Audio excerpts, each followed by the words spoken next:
So ngayong araw guys, dahil sobrang dami nga pala naglalaro ng Crossfire dito sa amin, naisipan ko nga pala magpa-tournament. One day tournament nga lang pala to guys, at wala nga pala tong entrance fee. Ang price pool nga pala dito guys ay 700 pesos lang. Wala na silang gagastusin dito at oras lang yung babayaran nila. 5 teams nga rin pala sila guys, kaya mabilisan lang din. Pagka-umpisa nila, bumalik na ako sa server at napansin ko may nagcha-charge na agad. Hindi nga lang pala to ngayon at palagi nga pala to nangyayari. Ano kayang phone to guys, kasi ang ganda. So ito nga pala pa-tournament ko guys ay isang araw ko nga lang pala inayos. Biglaan ko nga lang pala to naisip at buti na lang yung mga player ko ay G. Maganda magpalaro guys kapag yung mga player mo mga active. Gumawa na rin ako ng GC sa Facebook kaya mabilis ko nga rin pala sila makausap. Yung mga gusto sumali, i-add ko doon para makapaglaro. So ito nga pala palaro ko guys ay 4v4 lang. 20 players lang yung naglista at para dumami din yung laro. Syempre guys, kahit papaano dapat kumita pa rin yung computer shop para hindi masyadong masakit sa bulsa. Kasi yung pina-price pool ko nga pala dito sa computer shop ko kukunin. Gasino lang naman yung ikakalugi ng shop ng isang araw. Basta ang importante yung mga player ko nga pala dito ay masaya. Tsaka para maranasan din ng mga bata yung mga tournament feel. Yung tipo naglalaro lang sila pero masaya, nakakaramdam ng pressure, kinakabahan. Tsaka guys, kapag nag-champion nga pala sila dito, siguro hanggang paglaki nila, dala-dala nila nag-champion sila dito. Basta ganun guys, no mga kabataan ko naman, wala naman pa ganito yung mga computer shop noon. Baka nga yung iba dito ngayon lumakalaro ng tournament. Hindi naman ganun kasosyal yung palaro ko, pero yung maranasan nilang maglaro ng seryoso, at least meron silang memories na ganun. Kahit mababa nga pala yung price pool, at least masaya kami dito. Kaya guys, baka may gusto magpa-sponsor. Gusto ko ulit magpalaro this weekend. Kasi nga guys, ito do palaro ko ay B10. Marami nga rin palang sasali next week. Yung mga bracket ko nga pala dito guys ay nasa notepad lang. So ito nga pala palaro ko guys ay yung mga classic lang. May mga baril kasi dito na pay to win, yung mga malalakas na baril. Pinapatanggal ko nga pala yan para balance. Yung kalaban nga pala nila guys, ayan tumayo na para tulungan mag-alis. Hindi na makapag-antay guys kasi nga magta-time na daw siya. Yung oras nga pala dito sa amin guys ay 15 pesos per hour. Maganda na nga rin pala yung specs ng computer ko dito kasi nga naka Ryzen 5 600, naka 16 RAM, naka 100 refresh rate monitor, naka mechanical keyboard, gaming mouse, gaming headset. Kumbaga naka entry level lang siya sa computer shop. Yung mga nilalaro lang naman dito yung mga magagaan tulad ng Valorant, CF, Roblox. Usapang Roblox guys ay magpapatournament nga rin pala ako ng Rivals para sa mga bata.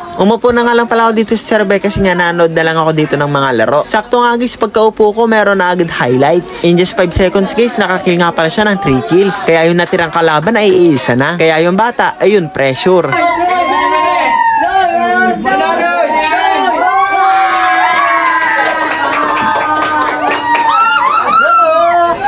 Semifinals na nga pala to guys, kaya intense na nga pala yung laro. Nice one!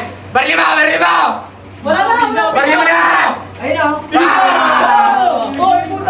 Oh yes, bagay mo ulit. Door. Galing tumalaw! Galing tumalaw!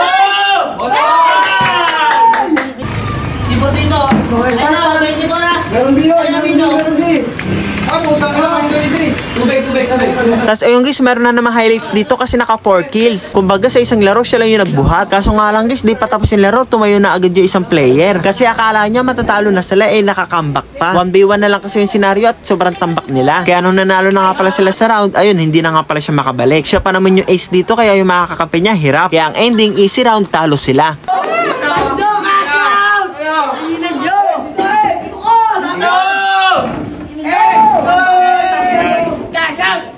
Meron ng champion sa mini tournament natin. 700 pesos nga pala yung prize pool ko dito, kaya yung una kong binigyan itong champion. At yung second place guys ay meron din. 200 pesos naman para sa kanila. Sobrang saya ko nung natapos to, nakaka-stress kasi.